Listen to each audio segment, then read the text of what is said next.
Good morning. It's a pleasure to call to order the meeting of the Golf Committee for Tuesday, January 9th, 2024.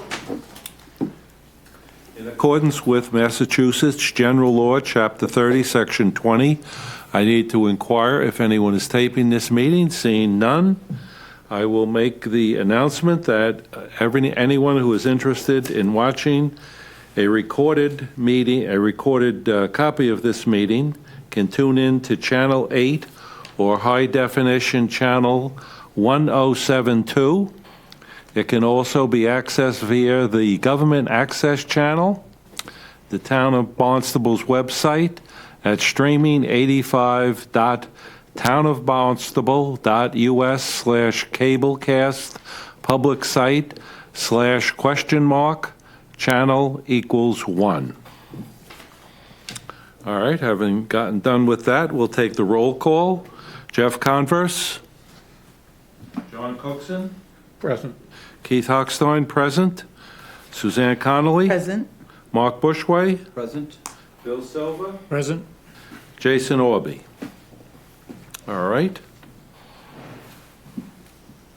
Jesse, do we have any public comments from previous meetings? We do not. All right, I'm happy to announce that Jeff Converse is now present as well. All right, we have no public comments. All right, we're going to act on the minutes of the December 5th, 2023 meeting. Do we have any comments, additions, or suggestions to those minutes? All right, seeing none, do we have a motion to accept? John Cookson? Second? Second from Suzanne. All in favor?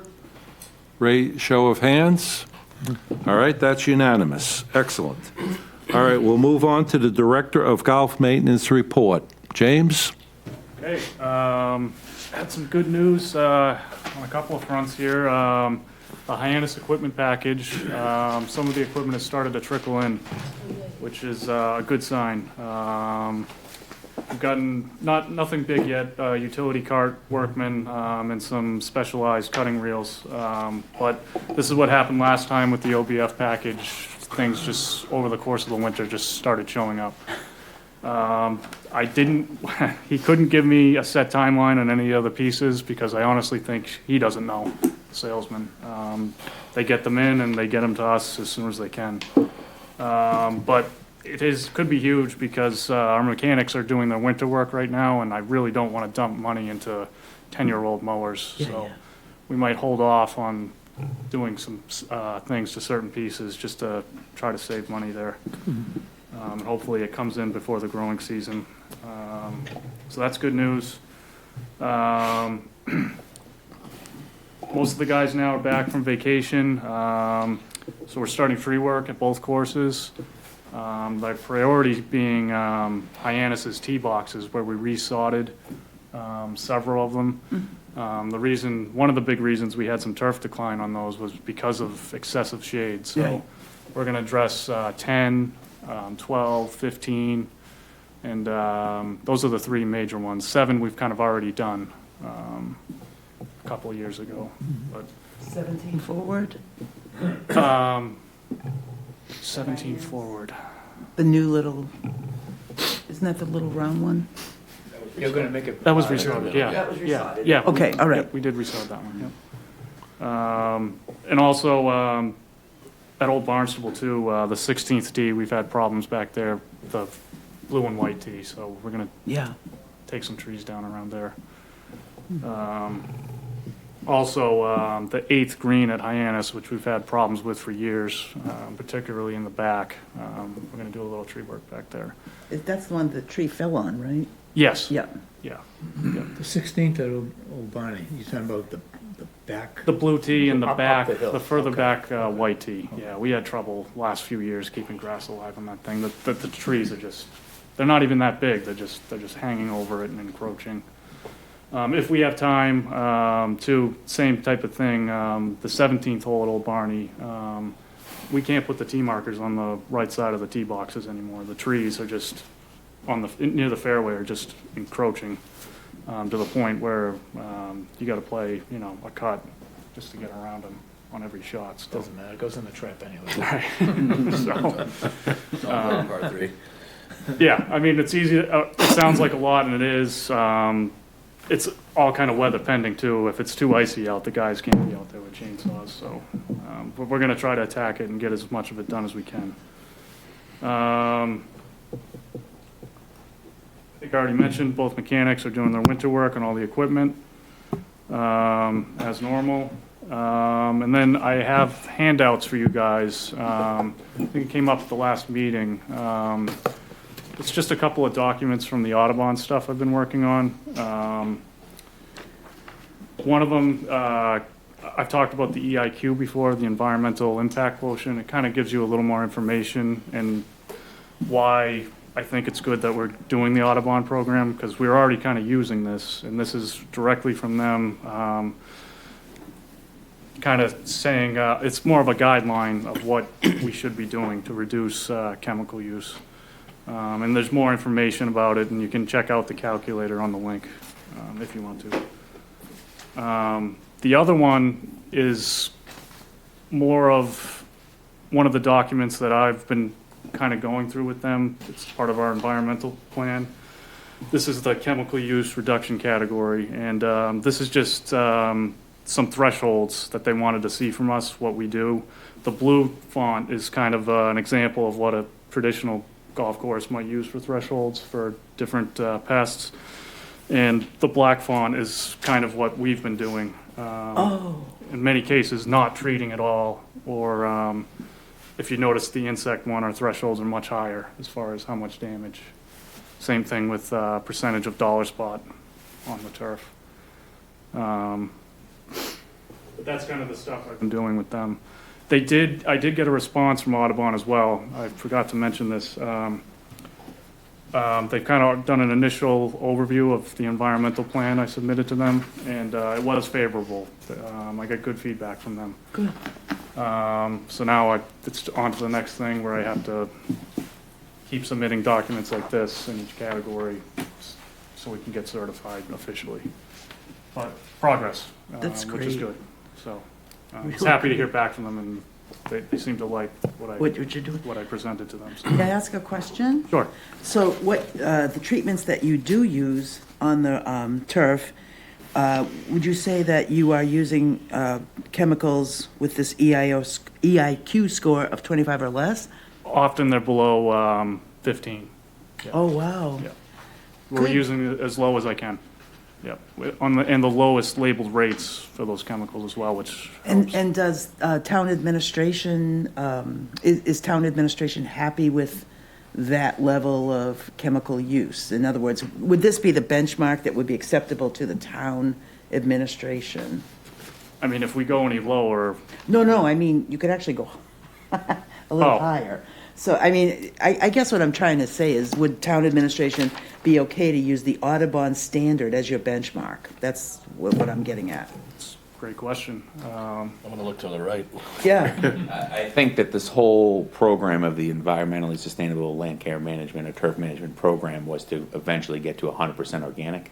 And I think that's where the town administration would want us to be eventually, understanding that we have a lot of play, understanding that it is a golf course and a monostand of turf. I think we need to, first of all, reduce, as James has, to the baseline of the bare minimum and protect the asset of what is Barnstable Golf at both facilities. Right. That would be their standpoint. And I don't want to speak for town manager or assistant town manager, but that's kind of the direction I've got at my level. okay. That answer your question? It does. I think that there's the special consideration of being so on top of the aquifer, so close to wellhead protection zones, that, that's always going to play into it when you come to Cape Cod, and I'm sure the Audubon understands that. On the other hand, they seem to set a standard here that is pretty stringent, and you're such a leader in this area, James. I just think your work has been exceptional, both of you actually, in pushing this program forward without a lot of griping about it. And I think the golfers appreciate it too. I think I've said before, there were times when a lot of chemicals were being used that people were having almost like watery eyes and reactions. And now the courses feel healthy. They really feel healthy. They may not look like some, elite private, but they feel healthy to be on, and I really appreciate that. So I'll shut up. But, I think it's a point of James and his crew having that education. And then I think it's part of our duty and your duty to educate the golfing community as far as what those standards are gonna look like, and these things are gonna be changing.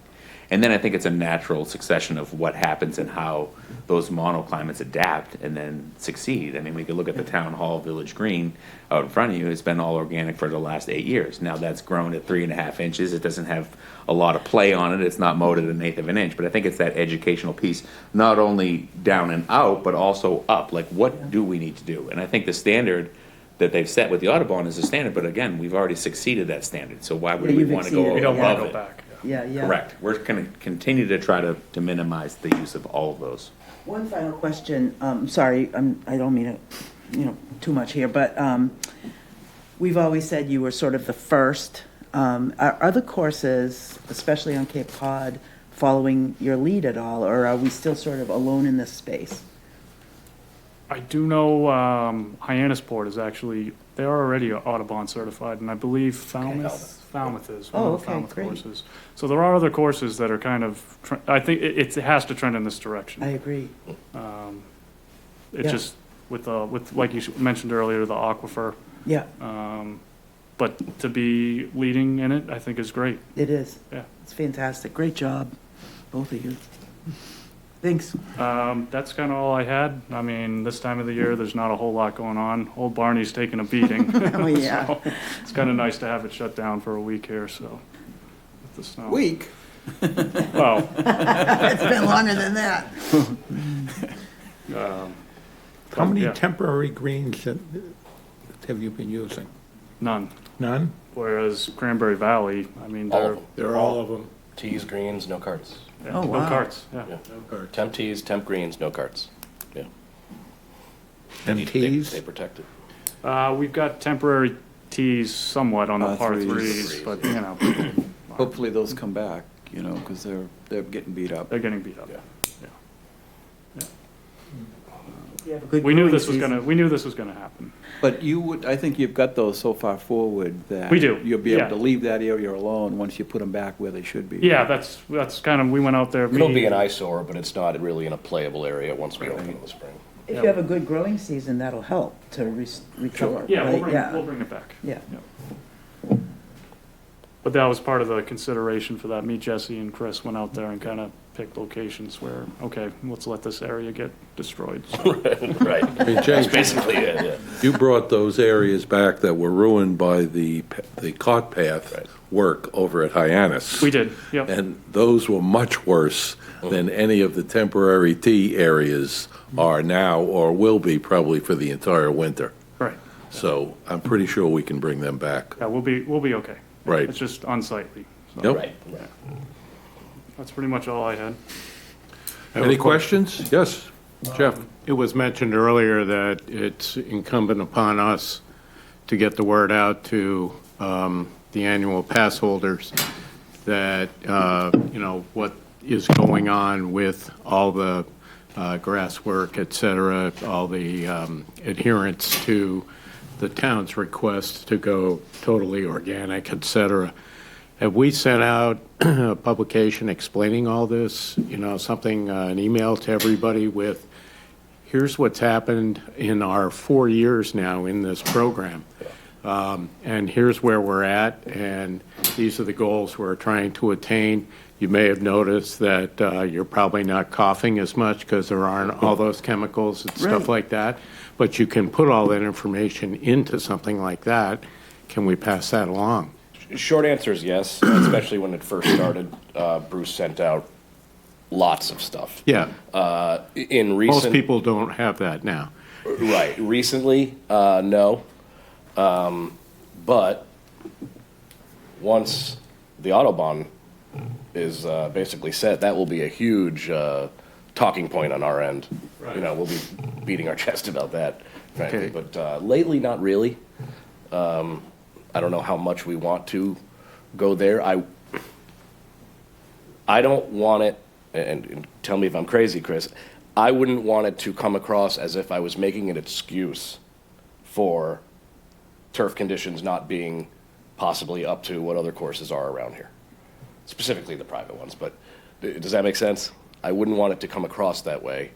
I think it just as an informational thing to, Sure. here's where we are. Okay, we are in our entering our 5th year now of our changeover from, totally synthetic to totally organic. We're moving in the direction of the out. But I guess it's like, hey, how about a newsletter out to everybody? Here's where we are. Certainly can. I referenced it in the last 2 annual pass letters that went out to everybody. You did. We are now in year X of right. So I have referenced it, maybe not enough. But I can. It's like if you tell them enough times that it's McKeon Park, not McKeon Field, Right. they'll believe it. So, But I can, the 3 of us can huddle up and see Yeah, how we want to I think it's a great point. I think we have it, and again, when you work for the town, it's in places that not everybody looks. It's in our budget narrative every year.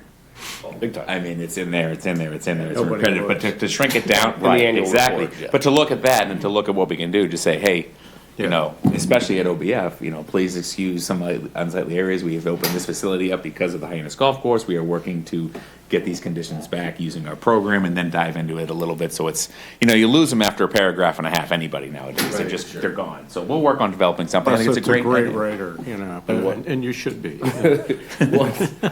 Once the Autobahn is becomes certified, if and when, would there be signage that would come with that? I mean, Oh, yeah. Okay.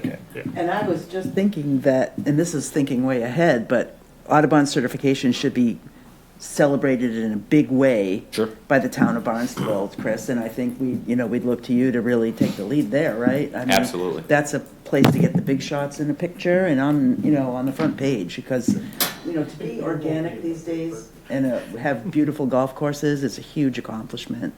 Yes, absolutely agree. Don't put too much pressure on James. This information would have come out to the members if you were able to hold that meeting last year. That's right. And That would have been a big part of it. Yeah, absolutely. That was going to be, he and Chris is part of that, Chris White. That would have been a huge part of it. Absolutely. I think that's a good point, Jeff, because we have all seen, like you said, in fact, I had to refresh my memory that it's going on 5 years of this type of fertilizer. And it seems like perhaps we've taken it for granted that everyone knows about this. And obviously, we have new members who don't know about it. And the one thing I would say to Jesse on the points that he was making is that I don't see it at all as making an excuse that conditions aren't at 100%. In fact, quite frankly, I see it as a point of pride that the golf committee and the golf program has embraced, quite frankly, what the town asked us to embrace years ago. And we are one of the few public courses that are doing what is environmentally positive for Cape Cod, in fact. To say that Hyannisport is also doing this, they have access to more funds than we have to do a whole lot of things to improve the course that we can't do. So putting us as a public course, I really think it's a point of pride of what is going on and the efforts that we have been making for going on 5 years, Jeff. Not just money, but staffing levels too. Staffing Wildly yeah. different, right, at Hyannisport, or any of those places. I mean, we're all concerned about the environment, obviously. Okay. Any other comments for James? All right. Director of Golf Report. Jesse? Before I start, I know Chris is here. I don't really have anything in here about what we assume to be the reason he's in this room. So I don't know how you want to. He was invited. Right. We wanted him here. So I'll just go through my report. It's not much. It's only 1 page. All right. The annual mailer is set to hit the post office either today or tomorrow. As usual, what's included in that is the 2024 application, a letter with some updates, and again, that fridge magnet with the club event schedule on it. We will again be doing the early sign-up raffle. So anyone purchasing their 2024 pass from now through the end of February is entered. In the past, we've done 3 prizes: the full membership, basically a full refund, a range membership, and a $100 gift card. This year, we've added 4 more prizes in the form of a guest pass with cart. So 7 people will win something of significant value. I'm assuming we'll pull those winners at the March meeting. Did we? I forget. Are we skipping February? We're skipping March, I We're thought. skipping March. Okay, then it'll be the April meeting. Isn't that what we decided? Okay, then it'll be the April meeting, no. Did everyone agree that we're skipping March just for long-term planning? Doesn't impact me, so. All right. John, I'm looking to you again. That's, You remember the other one with the... he's a historian. Yeah, he is. Should we look back at the minutes and February, see? Right. except for last year where we skipped they in there? March. Right, and I think we Okay. agreed to do it again. Again, John brings out the point that, and again, I'm just concerned about making sure we have a quorum, because I know people go south and things of that nature. So last year, we skipped March, and previously, we had skipped February. Does anyone have a preference there in terms of their own personal schedules? I'll be gone in March. When is the March meeting? The second, the 12th, second wouldn't it? Tuesday, 12th. 12th, yeah, I'll be gone. 12th. I'm not going to be here either Okay. February or I'm March. here in March. All right, so we have 2 people who, right now, are going to miss March. So why don't we use March as the meeting we're going to skip? How many, could we ask how many people can't make February? In Well, I other words- thought I had asked that already, Oh, we but did? Okay. you can't make February, right? Okay. So it's March. Okay, so the March meeting will be dropped, and again, for the benefit of the viewing audience, the golf committee has always dropped one meeting in the middle of the winter, and so we'll be using March as that meeting. Okay, All right, so All we'll right, pull the winners Jesse. at the April meeting. Operations staff has been busy getting the upcoming season set up on paper, so to speak. A lot of groups on the books, which is great.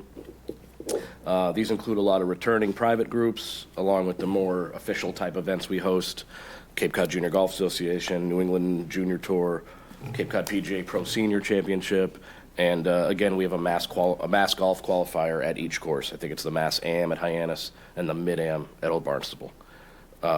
Speaking of mass golf, a couple weeks ago, Mary, Tom, and I met with Vinny Marcantonio, who most of you know, head of the mass golf rating team.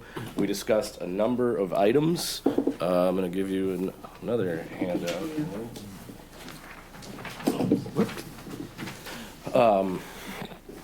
So I'll run through these briefly. On the top portion of that document, you're looking at some changes we've moved around, or going to be, with some of the stroke holes at both courses. These are in order to get more in line with new updated USGA recommendations. There's not a ton of change, as you can see, but it will be updated on the scorecards when we get our new batch in the spring. Down below is the white gold combo course that we've been talking about for a while. That's been created. We've been talking about it for a while. I feel like what we settled on is good. It's a good mix. And again, this will be noted on the new scorecards that'll be in production fairly soon. As you can see, we tried to basically create a symmetrical in-between tee, right around 5,700. So what is it, 3, 5, 7, 9, 11, 12, 15, 16, 18 are the holes we moved up on. So is this indicating that the whites are currently 6,113 yards? Yes, yes, That's without any adjustment, or? correct, Really? right. That's when they're gonna have to be moved into some new locations. The whites will Like likely, on 9. certain holes, move back. 9 will move back, And 11. th- Yeah. those two specifically. In an effort to maybe implore people to move up and use the combo team more. What about, and I know we talked about it, but you didn't apparently like the idea of any kind of a blue-white combo. It's only a 300-yard difference. You know Is what I that mean? all it It's is? less than 20 yards per hole. Yeah, so I mean, this is an 800-yard difference, well, 750. I don't know. I personally don't feel like there's a big enough gap there to warrant it. That's me.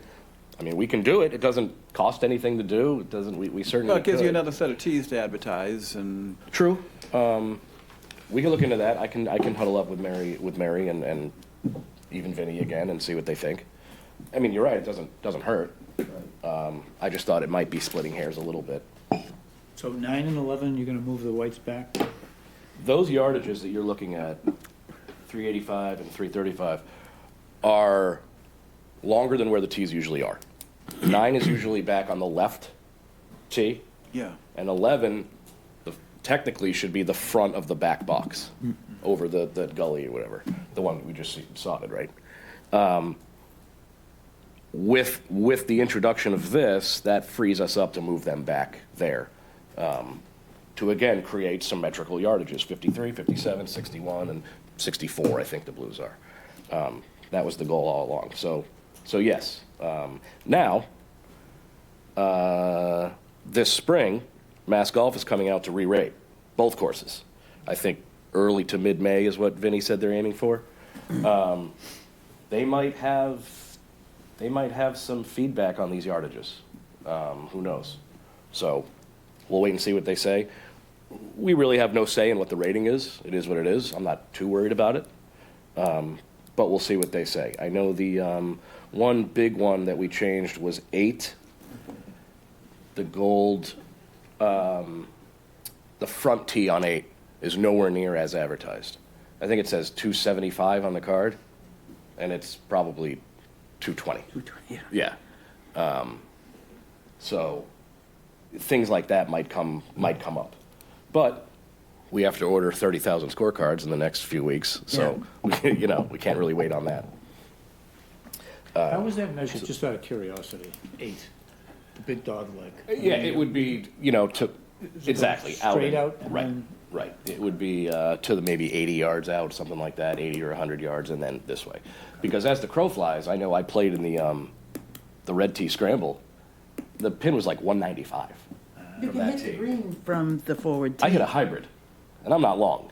Like it was, yeah. So to have it advertised at 275, and I have a hybrid in my hand, that makes no sense, 12-year-old grandson hit the tee from the forward Yeah, tee as the crow over the flies, trees. it's only about 200. Yeah. But so that It's short. you get an extra 20, 25 by playing the game, which most people would. I know this is an internal document, right? Yep. If you want to encourage folks to use the forward tees, especially our really older crowd, not, for example, Keith, but Wow. Public meeting. Wow, nice punch to the face. why did I do that, Keith? Anyway, I recommend that we drop the nomenclature of ladies and men and turn that into, blue through whatever, and then, forward. USGA a few years ago really tried to influence people to start talking about the forward tees. Because you have a lot of really older folks who, well, I'm a guy, I don't want to be a lady, It's so, just a suggestion. Did you already read this? Because what's coming next is 100% about that. So there's Did not I? so tees are rated separately for men and women. So that will be the case with Oh, They- so it is gender-based. yes. Handicap Sorry, holes my are. bad, Yes. my bad. And ratings and slopes. Okay. And stroke holes are gender-based. Oh, That will never change. You know what I mean? Yeah. Thank you for Right, right. correcting me. However, Yes. we are making a change to the color of the front tees at both courses. Oh, We are swapping out red for green. Okay? So at Hyannis, the front tees will no longer be a red-gold combo. Okay? They'll simply be green. So we'll be technically going from 4 sets of tees down to 3. Physically, nothing's changing. Okay? But at Hyannis, it'll be blue, white, green. okay, And the greens will be rated separately for men and women. Right? yeah. At Old Barnstable, it's a little trickier because they have 4 physical sets of tees on half the holes Right, and only 3 on the others. Yeah. Right? So in both cases, green will take the place of red. So at Old Barney, it'll go blue, white, gold, green on some holes. And on those holes where there is only 3 physical blue, sets, white, green. blue, white, green gold. Green. Green Right. gold. So the color red is gone, replaced by green. So they will be rated separately for men and women. Essentially, what we're trying to do is exactly what you just said, eliminate the gender-based, Right. red tees are ladies' tees. Yeah, yeah. We want to get rid of that in the hopes that more people feel comfortable moving up to what to are the now the forward green tees, tees. yeah. I should note a lot of other courses are doing this. Some have gone away from colors altogether. I know some courses that are doing numbers, tees 1, 2, 3, and 4. Other courses I know they have words. They have their tees are called. They're all the same color, but they're etched championship, challenger, player, member, whatever. Other Keith. Yeah.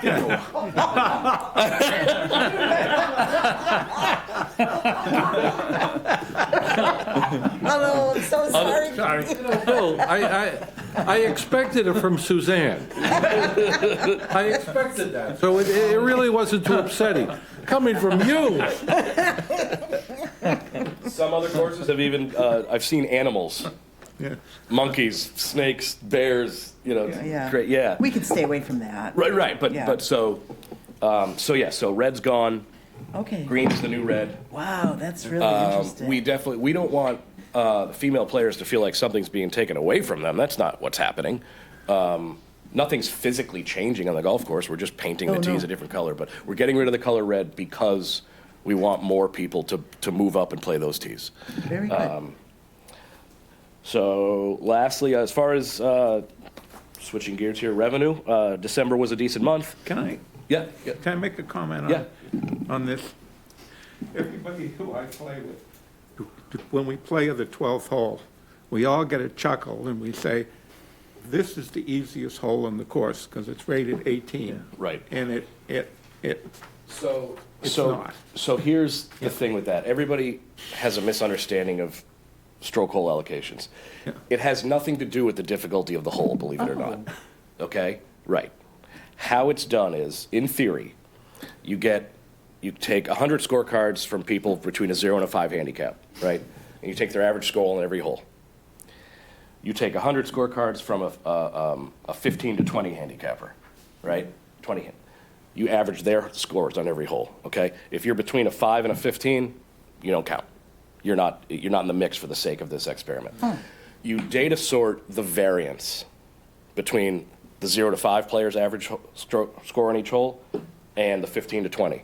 And the biggest variance gets the number 1 allocation. The smallest variance gets number 18. Statistical. So in theory, technically, it has nothing to do with the difficulty of the hole. 99% of people think that's what it is. It has to do with performance. Sure, but it's the variance between the scratch golfer's average score and the bogey golfer's average score. Make sense? Yeah. That's what it's actually looking at. Now, we move some of these around because the USGA now wants to make sure that the lowest, I don't want everybody will say toughest, the lowest ranked hole on each side, they want it in the middle 3. They want it to be 4, 5, or 6, and on the back, they want it to be 14, 15, or 16. If it's not in the middle, they don't want it too early or too late on the side. If it can't be in the middle, then they want it at least to be 3 or 7. Basically, they don't want the number 1 ranked hole on either side to be 1, 2, 8, or 9, or 10, 11, 17, 18, which is why so on Old Barnstable for the men, that's why we swapped 16 and 18. They do not want the lowest ranked hole on that side, which was 18. They don't want it to be at the end. Because if I'm giving you 1 shot in a 9-hole match, I might close you out before you even get to use it. Make sense?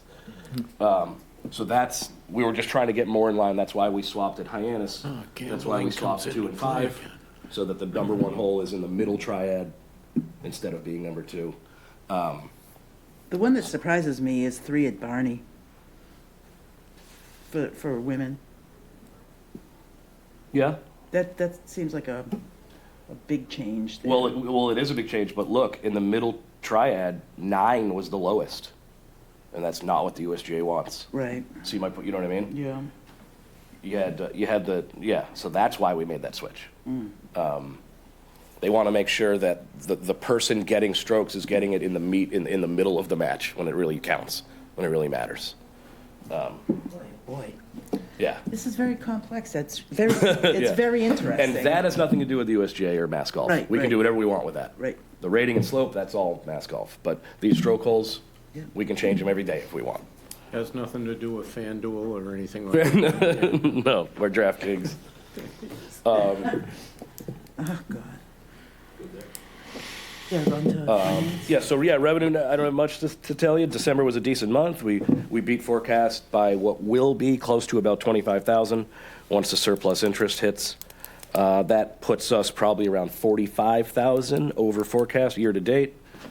Again, that's counting for the likely 10,000 or so in surplus interest that is yet to hit the December books. So basically, revenue remains okay, but not great. It's not a very sophisticated way of saying that, Well, but it's the impact of the that's what it Hyannis is. situation. Of course, Yeah. of course. And that's really all I have. So, You look All right, ready do we to- have questions you look ready to for pounce. Jesse? John? Chris? Yeah, one question on the minutes for last meeting. It said as CIP for the clubhouse upgrade, unrelated to the insurance claim that's been submitted to the town. How much was that? How much was what I didn't?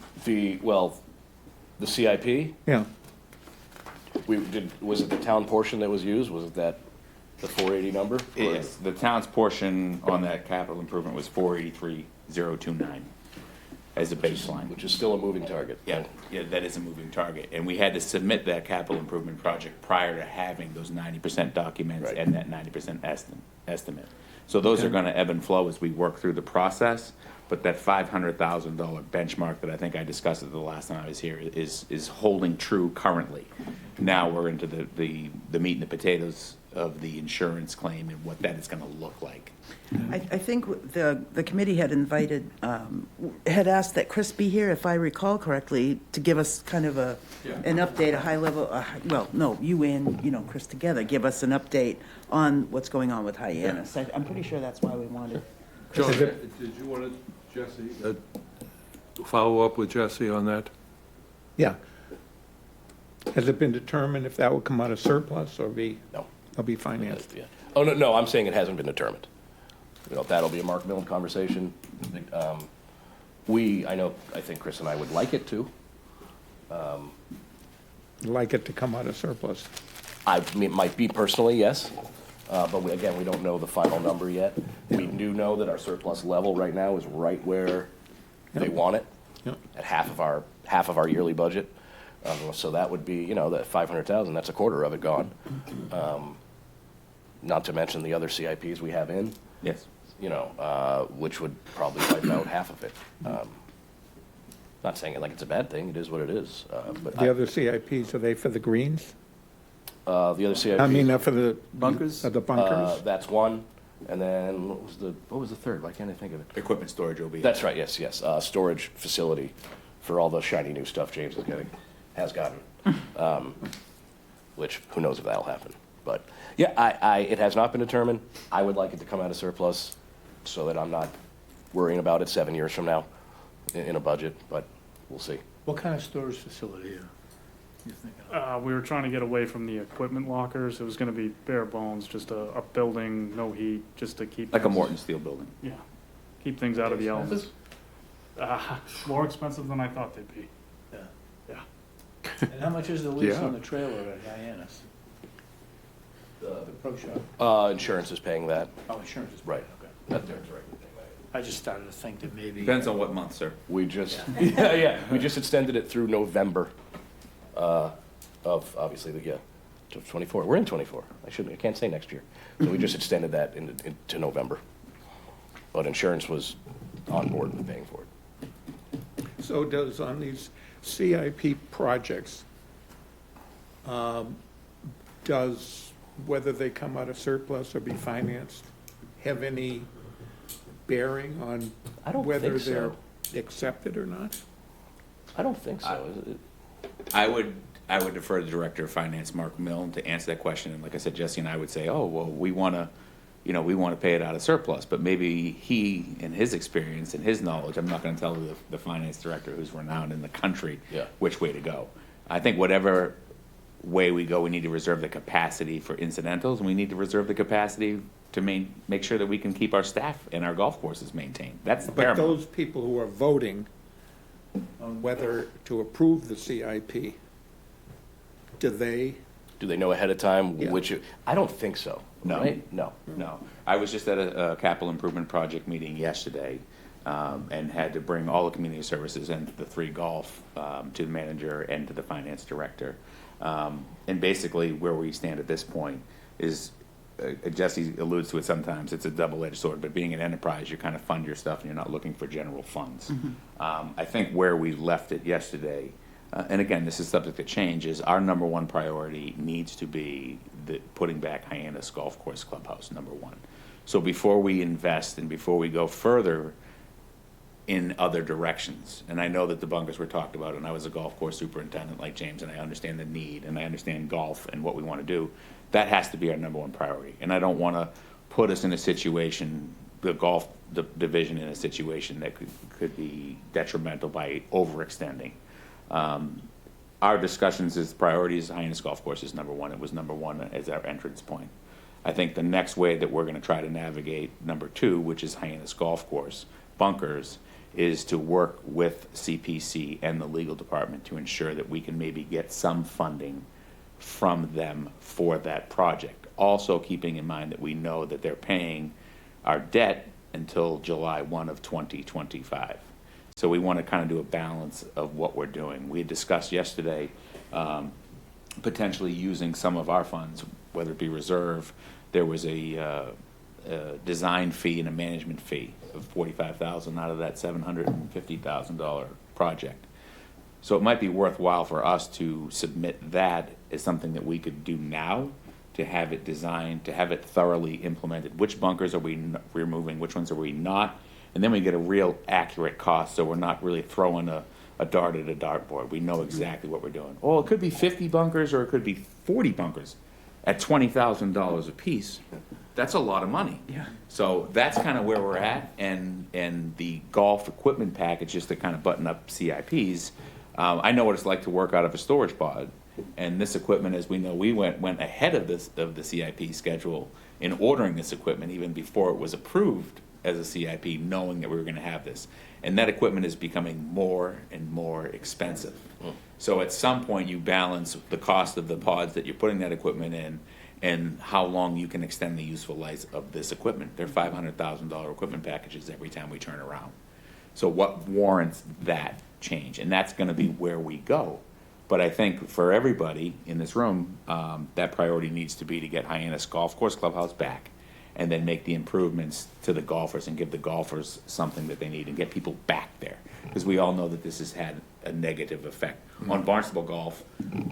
Totally. I mean, more wear and tear on OBF. We all know the concession issues that we've had and not having and not knowing where we're going, and then losing those small groups of players that want to come and have it, knowing that they don't have a place to sit down outside and have a beer or whatever they want to do after them. So that's kind of where Jesse and I have kind of had talks about trying to navigate forward and bringing people back. But I think the priority needs to be the clubhouse restoration at this point and reserving the capacity for the unknowns. That answer that pretty well? Well, that's a Yeah. great Yeah. start, Chris, if I can say that. At the last meeting, many of the topics that you just were talking about came up, and they were all loose-ended because we didn't have the specifics. And I think, Jesse, you're done with your report? Sure. Okay. You just closed it. Well, I just wanted to make sure, as a courtesy to you. I am. I think what we'll do, Chris, is just turn it over to the members of the committee to begin asking questions, some of which you probably just answered. Absolutely. However you want to handle it. Like I said, I'm here for. Yeah, I mean, did you want to make a report on anything? Just give us an The update. progress update? Yep. Yes. Yeah, I can give you what I have. I think a lot of these things are fluent, so this isn't set in stone. But I had the podcast that was done last time. I don't know if you guys all had Right. a chance to watch Yeah. that, but I tried to give you what I had, and I had made that promise to each one. It's an open book. You have my phone number. What we do have now as an update is we have received the estimate through PMC, which is the organization who works underneath Habib and Associates to provide an estimate. So I have been provided an estimate that includes prevailing wage, that includes estimated costs, and this is estimated costs on using prevailing wage, past products that have been done by these companies. So it's an accurate estimate. It's not a, hey, the insurance company was going to send us $600,000 2 months ago to settle, and you're like, well, you can multiply that times 4 maybe, or whatever that number is. So I have more accurate numbers for the town's purposes. So, and that information was submitted last week, Tuesday, to the insurance company to review. So now asset management is reviewing that number. Mark Marinuccio has already kind of broken down, our town architect, what we feel is the town's responsibility. Because as we had mentioned, you know, we have windows on the clubhouse and other things that we need to change. And we're trying to piggyback off of this project. So we, in our minds, have an idea of what we feel is our responsibility, meaning the towns, and what we feel should be the insurance company's responsibility. And some of that has kind of shifted. You know, a big cost was HVAC and some of the equipment in the building. Whether it was at what level it was functioning or not functioning, we're trying to piggyback off of the code compliancy issue. Meaning we have code compliancy with ADA. We have code compliancy when we do a certain amount of the value of 30% of the assessed value. We also have code compliancies with the lift and ADA access. But we also have ADA compliancy now because maybe there wasn't a certain number of CFMs, cubic feet per minute of air movement, where it was acceptable to have this HVAC unit then, but the new standards don't work. Electrical, simple. That you had an old halogen light bulb, now you have to be this efficient. So you say, oh God, Susan, and to your point, yes, but to me it's like, oh yes. Because this is an opportunity now to shift that cost to the insurance, That's what to my the question insurance was. company. When you reach that threshold of you know, insured damage, are they responsible for these new code, Yes. you reaching the new code? Our insurance covers that, yes. Okay, so that's a good thing. It complicates things and slows things down. It does, because then you get into a discussion of, well, that had its useful life, so we're gonna give you, the value of that was only 80%, it's not a replacement value. Right. So that's where we are right now, and that is in Chubb's hands, meaning our insurance company. Yeah. That is with asset management, Director of Asset Management. And Mark Marinuccio has reviewed this and given, I just want to give him a thanks because I know the public's watching. He has put in countless hours to do this. So that's the update as far as the building is concerned. There's been a couple small changes. Water service, we had looked at going outside of that parking lot, which I believe is a wetland. Barnstable Water, who is the water service provider, came out and said, we want to go right through the parking lot to avoid that, so it'd be a cut and fill. And their reasoning was less fittings, in your world, less 22.5s or 45s, less points of breakage in the future. And I think they also had some concerns about the integrity of the current water supply that's there. So they would maybe double it up. Maybe get a new water service to the building, which runs what we currently run, and then a separate main line. You're talking about to the run. Two Yeah. main lines, one Two for the main. building, one for the sprinkler in the same trench. got So it. that's another change that's happened since then, and we've had survey out doing that work, and that's kind of where we are now. So again, that's a negotiation as far as what are we doing and where are we not? What are we not doing? So that kind of ties the clubhouse piece up to date of where we are. We've also included with that to Chubb soft costs. So the architects that right now Chubb has had no bill for any of the surveying work, any of our in-house architects. Some towns, smaller towns, wouldn't have this service. But moving forward, we want to make sure that we have a project manager on site. We want to make sure that we have a contingency. We didn't know this was going to happen. We get under a wall when we're moving those bathrooms downstairs and we run into something. We don't want to have to keep going back to town council for funding. We want to have enough in there in the coffers to. Are you talking about having someone with Barnstable eyes on the project? Every single project with the town of Barnstable has a project, an Manager. OPM or a project manager who goes on site. So Is that a contracted individual or a line? Excuse me? Contracted individual or a line position? Town position. Town position. Town Okay. position, yes. Okay. So in Habib and Associates, with theirs, they have project management with it and certain project management responsibilities. But we have found that it's always paramount to have a town Organized. employee, Yeah. right? Because we want to make sure that and sometimes it's very simple, Susan, like, hey, they're not using a ring shank nail on this roof and it should be a 6 penny and they're using a 4 penny and Yeah. they put the whole roof on and it doesn't connect to the sheathing and it blows off and we go, what are we doing? Yeah. I mean, I've seen these things happen or heard of these things happening in other towns, so we're trying to avoid those things. So now that's another whole added level Expense. to that claim. My hope is that we have discussions. I know that their building consultant was due back, I believe, yesterday to start looking at this. So I think now we're going to be entering into that negotiation phase between, at that point, it's not going to be out of my hands solely, but I have a little bit more assistance with asset management because they've done this process before, so not going to send me in there blind, but I think everybody's been good up to this point. I think Jesse mentioned it, that trailer has gone up, the Pro Shop trailer, has gone up what it's equivalent of 4%, 3 to 4% a month. And then we've tried to go out, well, you know, we've always tried to do due diligence, and I look at everybody that I work with.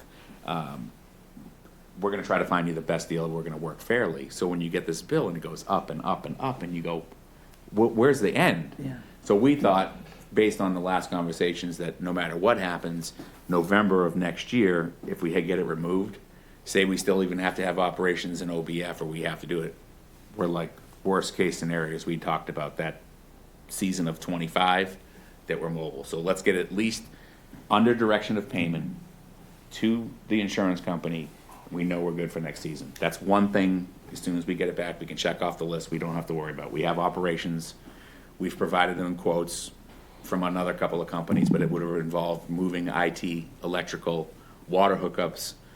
So it was like, what do you want us to do? So they were suffice with letting us keep that. So that's the clubhouse. That's the operations piece. So I'd like to stop there before we go into the concession.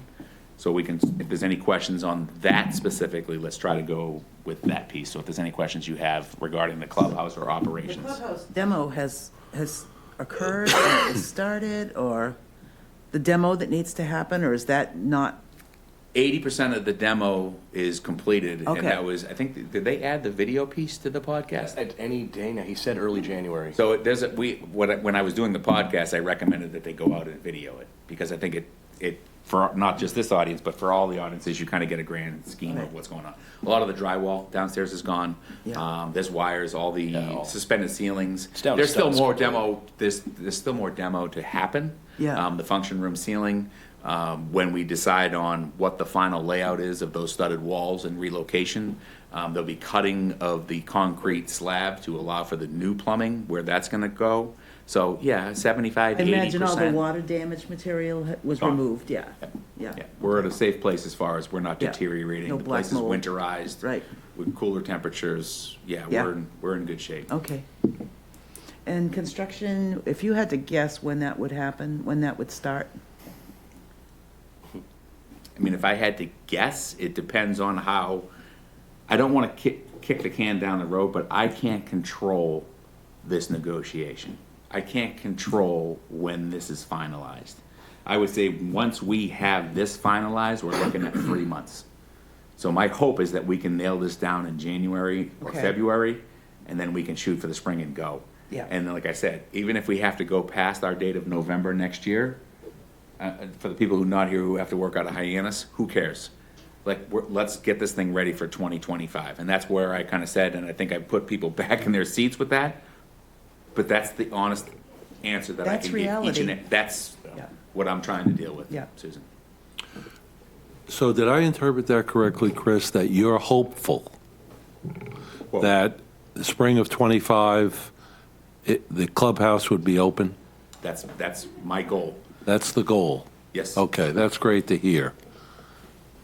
All right, that was one of my questions. And I think Because going people forward, want to know, this is going back to Jeff's point about keeping the pass holders up to date about things. They want to know these kinds of things. And it's only fair that we have this kind of information. I think And this that's- is what's great about you coming here today. Yeah, Well, I think that that's what the message should be, and you know, put your hands up and said, hopeful. If there's anything else that changes, you have my word that I will be in here telling you, and Okay. you will get that Okay. communication All out. So when I know, I'm not gonna delay that, when I know I have a problem, I'm gonna come to you and tell you that I have a problem. And all of this needs to be vetted through town council, the CIP, to even approve this. So for me to say, hey, you know, this is what I can't foresee town council saying, no, I can't foresee any of this, but I don't control those buttons. No, you don't speak for them. I don't control those buttons. well, I think there's a lot of nervous municipalities in Massachusetts right now because the governor's announced 9 C cuts. So that's going to really impact funding to towns and cities in Massachusetts. So I think the climate, we're at risk that the climate financially might really change in the next year or two. And that's one of the upsides of being an enterprise. Yeah. Is that Well, it is, but, and I guess I can ask what our current reserve is? 2 million. Okay, and I know Mr. Milner likes to leave a nice big cushion there. 50% of an operating budget for the entire year. We're currently 4.4, I think we have 2.1 in there, 2.2. it in theory it's more because of the card barn, Right. which not a penny has been spent on that. Correct. So in theory, our surplus is at, 2.2 or 3, but Okay. we're assuming that's going to happen and take another 200 grand out. Yeah. All right, I'm just saying, this, it's all about the financial climate in the larger picture as well. Anyway, All right. We did look at all options with this as well. I Yeah. mean, of trying to say, hey, if we had to shrink a building, or if we had to build something else, and I talked with Mark Marinuccio in length, and this, we believe, is the best path forward, and that was based on his advice of what are we, there's no way to really do the ADA thing. You're gonna remove the whole parking lot and bring that down to grade, so it's the Right. same level of 132? How much is Right. that gonna cost? right, So, I mean, we're at this point. I think we have a great team of people working towards the same goal, and I'm hopeful that we can negotiate with that. Now, this could be dragged up into a lawsuit and all bets are off, but I don't I'm know. sorry, I keep saying that. No, but I'm saying is, I don't know. I Yeah, can yeah. only do what I can control, and I Very work for, complicated it situation. is. I'm doing the best I can. I think Jesse, I know that you can attest to that, and Susan to some degree, but I'm there every day, and I'm trying to do what I can do to get it back. I understand that we're losing clientele. Yeah. I understand that we're gonna have to do something to get our market share back. All right, other members of the committee, questions for Chris? John? Concession? I know, I think Jesse brought this up before, that the porta potties, a lot of the women, the porta potties that we had were Porta potties. not good. Is there any chance of getting upgrades? Yes, I think there's an opportunity to look at something that's larger and a little bit nicer, but I also know that once you get into, they have actually like really, really nice ones that are on their own trailers, but it's huge money. And just, again, I would be doing us a disservice trying to have the insurance company pay for such an extravagant thing. But I think there's an opportunity to upgrade those to some level, yes. I think we talked about maybe at the very least, the bigger, the handicap accessible ones seem to be at least, I think as long as they're kept clean, that's the big thing. I mean, they're serviced Some every of other them didn't day. even lock last year, I mean, they were. Lock? They didn't. Tell Some of them, them. tell them to, That's a vendor issue and let them know. Right, yeah. tell them to bring the good ones. Don't give us the crappy ones. Yeah, we would all drive up to the, where the larger one was, which is Up what top, you're yeah. talking about. Right. For some reason, it was more comfortable to be Sure, in you there. don't feel like It you're in was a phone cleaner, and booth. it locked. So we would all drive up. I mean, but if we could get a similar unit down below, I think. I don't see women- why we couldn't. Yeah, yeah. Is it okay to talk about the situation with concession? Absolutely, I just want Yeah, to make why sure don't- we were why done don't- with it. Oh, I'm sorry. No, Chris mentioned that before. Yeah, In terms of, to keep this thing organized. yeah. Questions on construction. That was the first. Is there a project manager named for the town? We have one project manager who deals with buildings right now, who works under the town architect. Okay. That's who we have currently. Now, whether they want us, so whether they want to then try to hire somebody else or we want to, again, I would love to have him be a part of this because I know him. I've known him for 7 years with the town he's been. So to have people that you know and you have a relationship with that are going to tell you what you need to know is paramount to me. Yeah. But having someone has the town's best interest in mind is critical. When will that be ironed out then? I think once it goes out for bid. You have to go before town council for the line CIP, position, yes. yeah. Yep. Construction questions. Pretty well answered. Well, Chris, again, that tentative deadline of the spring of '25 is great to hear. And like you said, we'll look forward to hearing if there's any change in that. All right, the second topic, and basically we're dividing these a little bit here, is the food and beverage situation. Suzanne, did you have a question? I'm just wondering if there are any dates or, you know, like on the vendor contract, your thoughts, both of you, I think, about food and beverage availability at the course or any sort of association with local vendors or anything like that. I can take that one, Jesse, if you'd like. I think, again, it's not an easy button. There's no easy button to press on this one. So we had MMFSI as our lease. Their lease was for 3 years. Their lease was up. This March. That's correct. Correct. This March it was Right. up. Now you also have to bring in the fact of a liquor license. Right. So this is where it gets complicated. So first and foremost, let's just walk through MMFSI because they signed a 3-year lease. First year of the lease, COVID. So they got kind of the short end of the stick. You know, they spent a bunch of money trying to rehab the place and do it. Second year, we all know that there was challenges, both for everybody. The town owned some of that because of the HVAC system and the water issues, and there was issues, and I'm not going to voice those in an open meeting. The third year, going into their third year, we have a pipe burst and we flood out their entire facility. So in my mind, first and foremost, we owe some gratitude to them for even coming back this last year. First and foremost, whether you like them or whether you don't, that was a home run. As far as where we're going for next season, I think I watched the meeting from the last golf committee meeting. I think Jesse hit the nail on the head. I think reality is that we are hopeful that MMFSI returns. Number one, I believe that they've earned that right by having the short end of the stick 2 out of 3 years. I think number two, which could be 1B, would be the most important concession at a golf course is beer or alcoholic beverages. And how do we pigtail around that? This is not in a town's issue. This is the ABC Liquor Board. This is who we're trying to enlist. If you get on the town's website, Jesse, you can interrupt me if you need to. I believe there's approximately 19 food trucks, mobile food trucks on the town that are approved by the town of Barnstable. 19. One of them has a liquor license. One. The one that we currently have at Hyannis Golf Course. One of those concessions is Cape Cod Community College. One of those concessions is the Barnstable High School. 2 of those concession trucks are a pizza entity that only does private events. Most of those vehicles or most of those mobile operations are going where the traffic or the event is.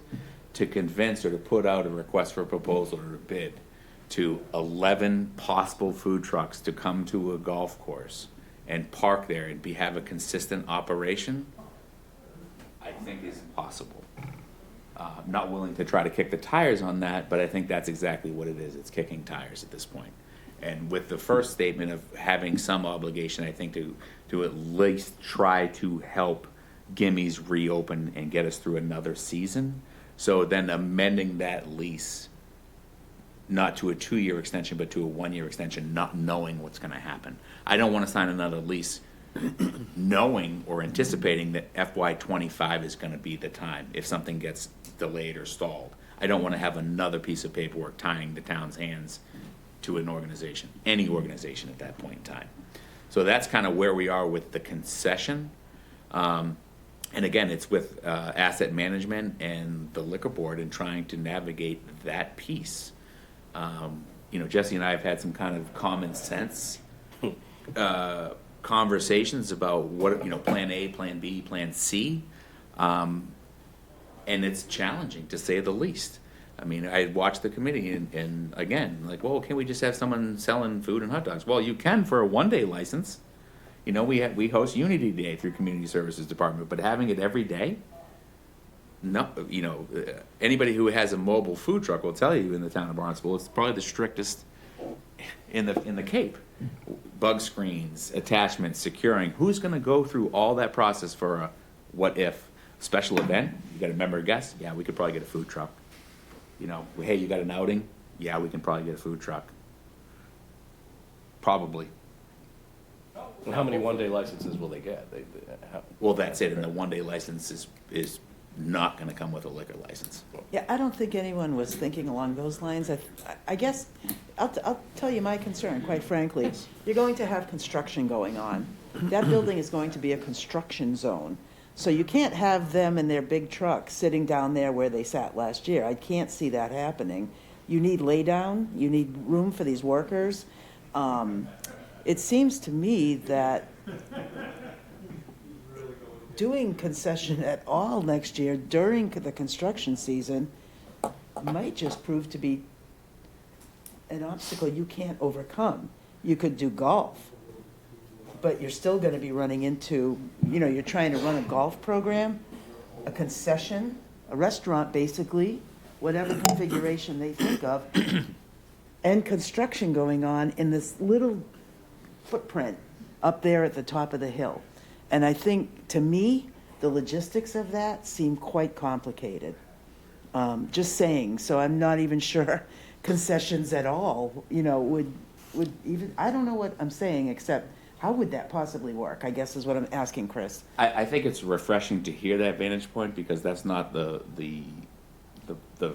vibe or the feeling that I got going into or watching last meeting, was not having a concession. But I think that we need to keep all options viable at this point.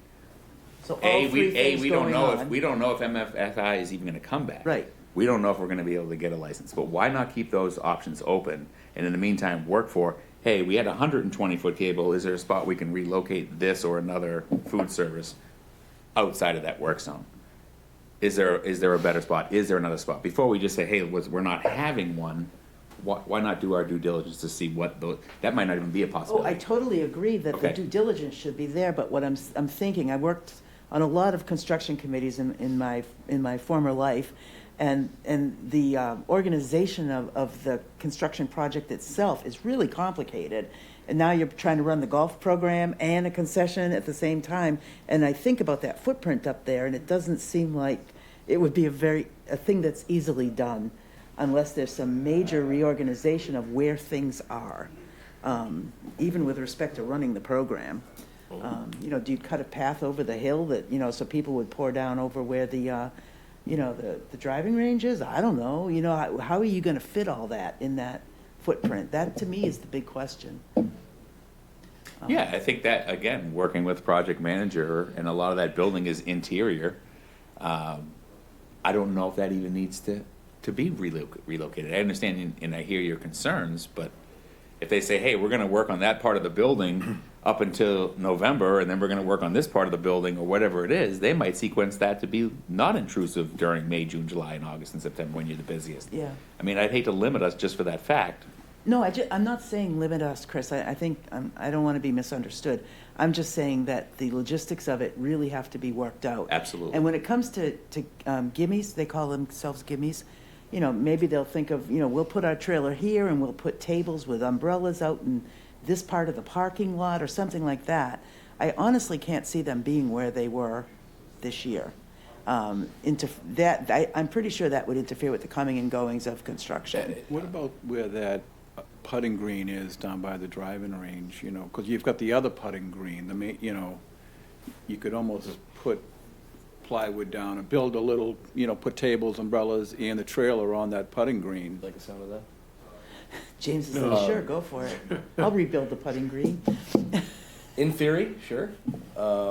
This is all if we can even find someone. Yeah. Yeah. I mean, we're making a big leap here to start talking logistics when, Well, I'm I mean, hearing Chris say that I hope they come back. And that's what I heard you say. Yes. And so since you said that, my mind is working on the logistics of it. Where do they go? So they're not interfering with either the running of the golf program or the construction, which And where they can be profitable. correct, exactly correct. And I guess maybe I'm overestimating the amount of space and disruption that the construction will cause, but I don't think I am. I think, you know, this is not like someone coming in redoing your bathroom. This is a major refit of an existing building, and it's going to take a lot of space, a lot of room, a lot of disruption.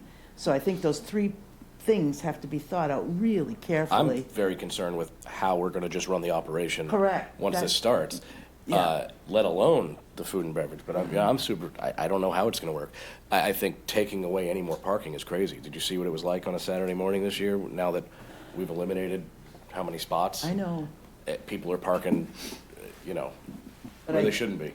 Mark's idea, I mean, you know, let's not dismiss ideas about how these three components could work together in the footprint that you have up there. Sure. Because I think it's critical to be thought through very carefully, and I'd love to get some sense from you guys, you know, where your thinking is in, say, a month or so.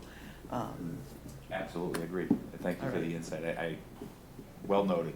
Okay. We had looked at other spots, I think, before we even put it there, because there is logistics. We had looked at the water service, we had looked at they need to get that thing out of there. Right. Because they have to refill certain things all the time, so it's not like they can just park it there for 4 months. Right. Because we had already kind of been down this road where we put it, with Yeah. electrical and other limitations. So, but yes, duly noted. Chris, going back to the topic of the selection of who is going to have that truck, I, for one, over the last couple of years, I heard what you said about the present leasee. The first year he had COVID, the second year, the third year, of course, he had the drastic problem with the water pipe. I do a lot of talking to my partners and other people, and there was general dissatisfaction with the quality of the food. General dissatisfaction. People, in fact, told me that at times they actually got food that came out bad. That's what they were given. So at the last meeting, you said you watched the meeting. You may have been referencing my comments at the last meeting. At the last meeting, was talking to Jesse about opening up the possibility of granting a one-year lease to someone other than the people that have it now, thinking that perhaps there would be an attractive spot there for someone, knowing that there are a lot of food trucks in the town already. But I do have to say, listening to the comments that you made, about 19 trucks in the town, and only one of them has a liquor license, because I also remember the leasee who was presently at Old Barnstable 4 years ago had a great deal of difficulty when he first got the lease getting his liquor license. And as we all know, golf is one of a variety of beverages.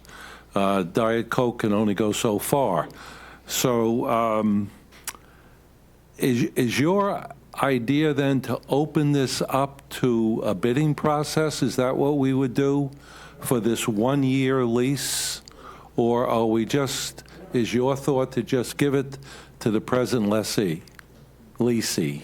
My thought is that we owe it to try to get the current lessee that space for numerous reasons that I mentioned, and liquor license being another one of those.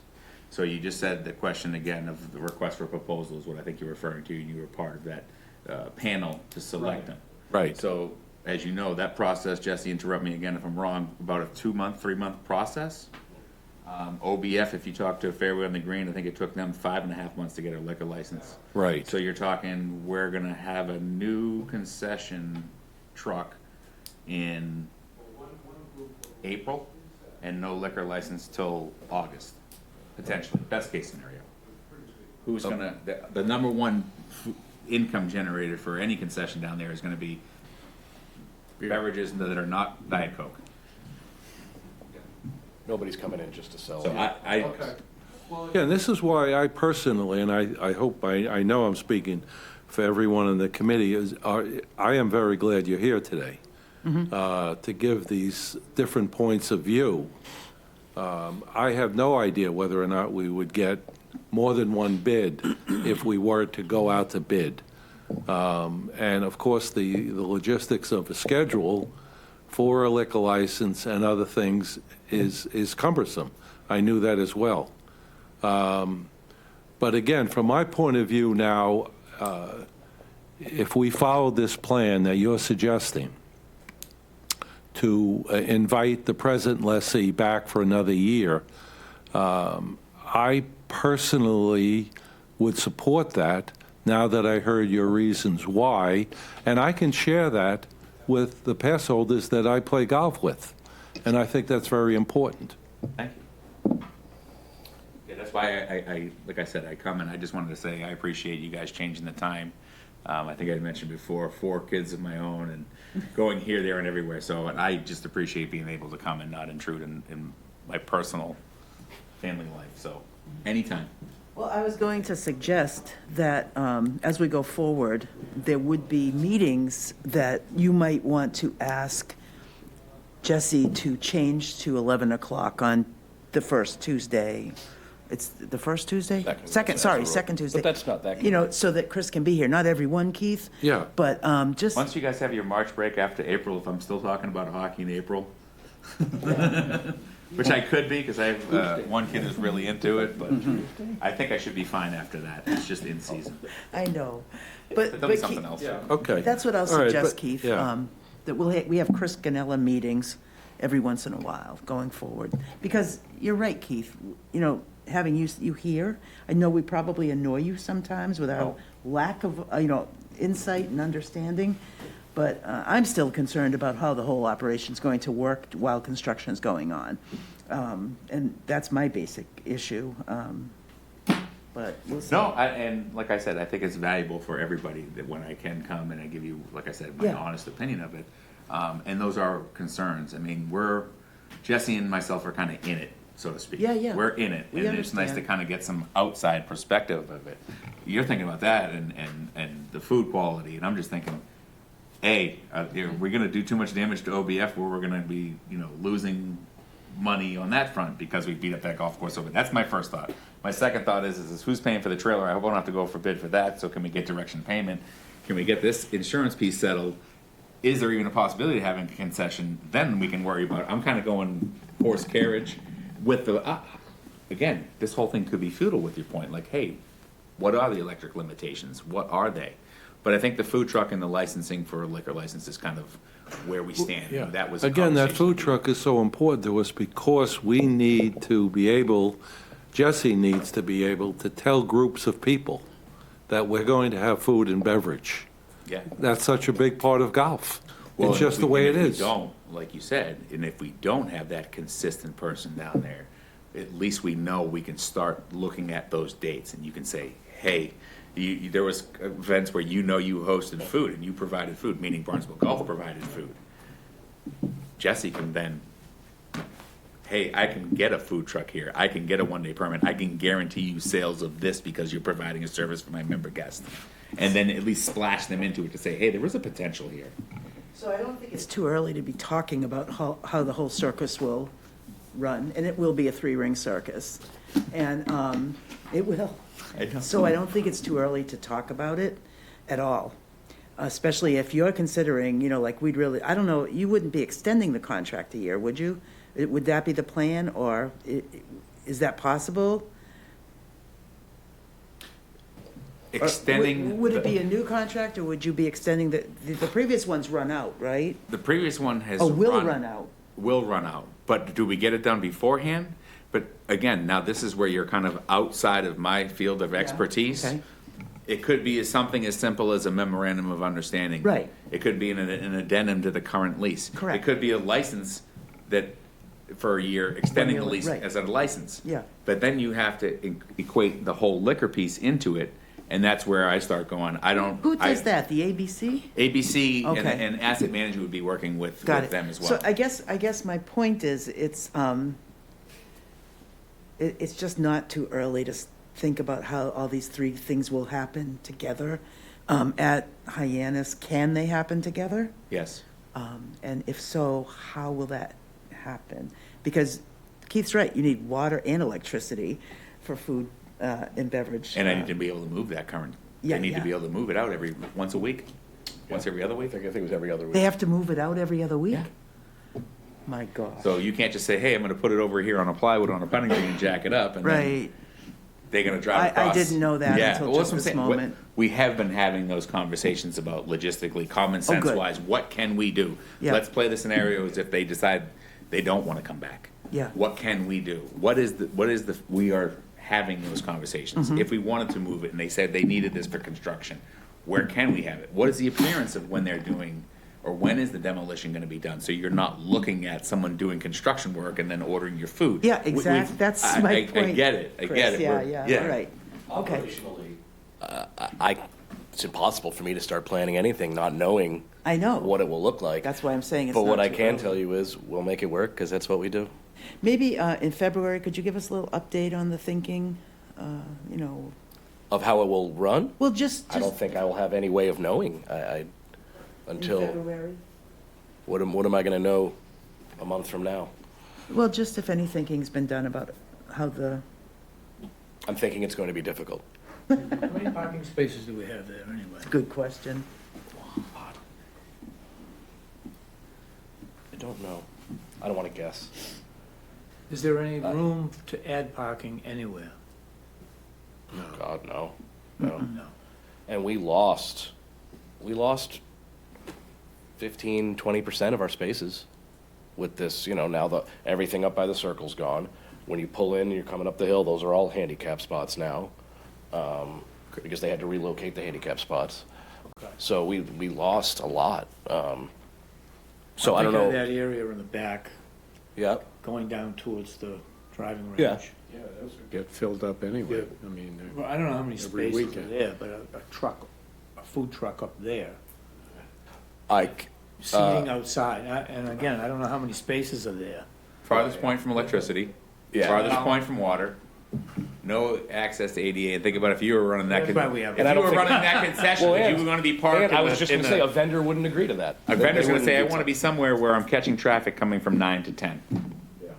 I gotta be somewhere in here. What If you want me to happens- be part of yeah. your show, I wanna be in the tent with you. Yeah, I wouldn't want to do anything that took away more parking, because right now, I mean, when crunched. in season, you've seen it. Yeah, yeah. It's a Oh, bad no, I parking know. lot to begin with. Yeah. It's poorly designed to begin with. And yeah, on a Saturday morning, we got trucks parked everywhere, So Chris, build a parking garage. Thank you. The committee, Chris, in terms of you coming back to update us, what about the April meeting then? Would that be appropriate, even if we had it at 11 o'clock or sometime during the day to have it be convenient for you? Because I personally have, and I'm sure everybody has had, this update on your part has been excellent. I think the way that we should leave it, my recommendation is anytime that you want me here, you invite me. I also have a new Assistant Director of Community Services, Chrisanne Karen, who I might want to bring with me to some of these to kind of loop her in as well. But I think with Jesse's communication and my communication, we might have something next month. I don't know if we are, Okay. if we're not. All right. So Then let's just keep the fine. lines of communication open. You Great. start feeling the temperature boil, call Jesse, call me, we'll get in. Okay, If there's something else that you have a question for, in the should meantime, plan we don't for need to wait to April. have an open meeting. all right. Should plan for Wondering if you April. bring Chris Ann today.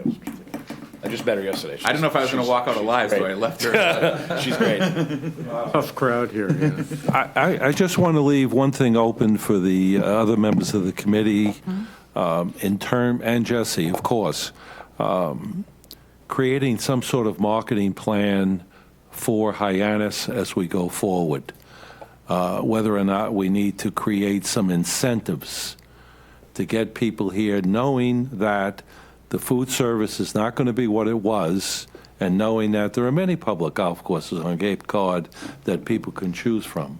So maybe we could create some sort, just suggestions on a marketing plan to get people here. I would like to see that on the agenda in the future. It would have to be stuff that is free to do.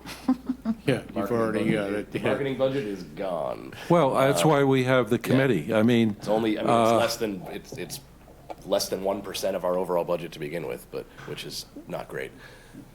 buy one round, I don't want to sound like DraftKings, buy one round, get one at half price. Get 150 more You know, to spend. all kidding aside, No, we can get something creative. just like that. We can get creative. That's not a bad idea. I think we have to attract people, knowing the situation is going to be not perfect. While we're Let's leave it at rebuilding. that. In my world, what attracts golfers is a golf course. And with James doing that work and knowing that it's a safer place to play via the Audubon and the sustained plan and having conditions that are conducive, that's your best advertisement. Your best advertisement is word of mouth on Cape Cod. Always has been. And I think you can be upfront But we about have rebuilding. competition. Absolutely. We have very stiff competition from other people. Yeah, That's all I'm concerned from other about. towns, other munis. You know, that's our, Okay. all right. All right, do we have any other questions of Chris or Jesse? Yeah, can I go back to this, Jesse? Sure.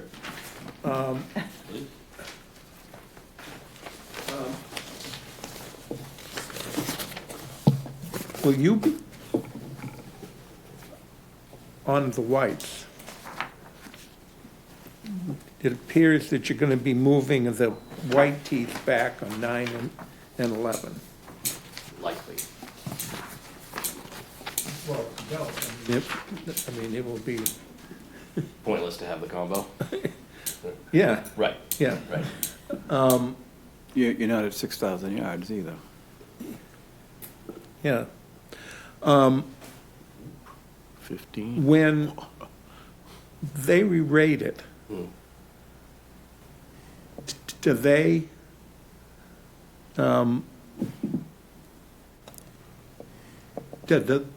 do they need new measurements, or do they make their own measurements? They do their own. To that point, what I think you might be getting at is, are they rating it from where the tees physically are, or from where they think they should be, according to the MGA marker and that? Yeah. That I can't answer. I don't know. I can ask Vinny. I don't know. I mean, obviously, I don't know if they go out and ignore where the tee markers are, because any day could be a one-off, right? You could have moved them forward for any, or back for any number of reasons. Turf health, event that day, whatever. So I don't know how they do that. But we want to get, we want to get the whites back to where they're supposed to be, according to the original design, the architect. Jesse, we want them to get to the point that they're accurate. Correct. Right now, And as 9 and we all 11 would have know, to go back. 9 and Yeah. 11 are not accurate. Yeah. And And also, would I say think you 14 meant, and 16 are probably 20 yards too long Too for long. where the white tees usually are. okay, If you go to 14 and you look at your watch and Yeah. it's not 380, it's probably 355, 360 of where the white tees usually are. It's funny well, how again, that usually word there is what I think Yeah. Vinny is going to address, to make it accurate. And as Jesse said, we want to keep the distance above 6,000 because apparently, especially younger people who are non-pass holders who want to play a golf course on Cape Cod want a golf course 6,000 yards or longer. Yeah. Can that back tee on 11 handle? So that's my concern, and I might talk to Vinny about that. If it means we have to change the yardage on the card on 11, Probably not. I'm concerned that back tee on 11 cannot handle white tee traffic, which is what, 70% Yeah, of the golfers? it can't. Maybe 60, right. So 11 will probably be an issue. I'm guessing, after talking to Vinny, 11 becomes on the back of the 4T, and if the number drops, I don't want it to drop under 6,100. Another good reason why you could have a combo, the blue-white, True on that hole, you know? for sure. Because where the whites are now, it's only 270 or Right. something. Right. Yeah, all right. I'll look at, I'll huddle up with Mary and look into a blue-white. I mean, I guess there's really no reason not to. It'll just be a little arrow on the card telling you what you're doing. But that number will probably shrink then. 6101. And from a rating, I think everybody would say now that when you play Old Barnstable, it plays easier than the rating Right. is now. Right. And so your handicap is lower Right. than it should So you be. travel, Yes. and it's not good. Right. Or you travel Yeah. and it's not good. Right. And I think that should be corrected, that it should be, your handicap should be an accurate reflection of your ability. Then I'll make sure to talk to Vince, especially 11. I mean, that could be half a shot right there. That 50-yard difference. I mean, that's. I'll get Vinny on board with answering a lot of these vagaries. Okay. That's an important point, John. Thank you. Yeah. Any other business? All right, seeing none, do we have a motion to adjourn? Motion to adjourn. Jeff, second? Second. All in favor? Show of hands? It's unanimous. Great. Thank you so much.